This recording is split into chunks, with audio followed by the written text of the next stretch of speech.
How to fix unable to initiate calls, please try again on WhatsApp. So let's get started. Firstly, all you have to do is simply ensure that you have a strong and stable internet connection either via Wi-Fi or mobile data, or try switching between Wi-Fi and mobile data to see if the issue persists.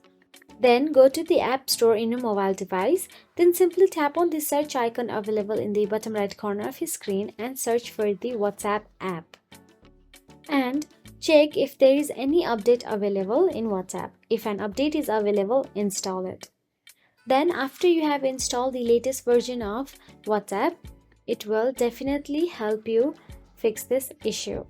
So that is it. If this all does not work, then all you have to do is go to the Anywhere browser and search for the WhatsApp support and let the WhatsApp fix this issue. So that is it. If you found this video helpful, please like, share and subscribe, and thank you so much for watching.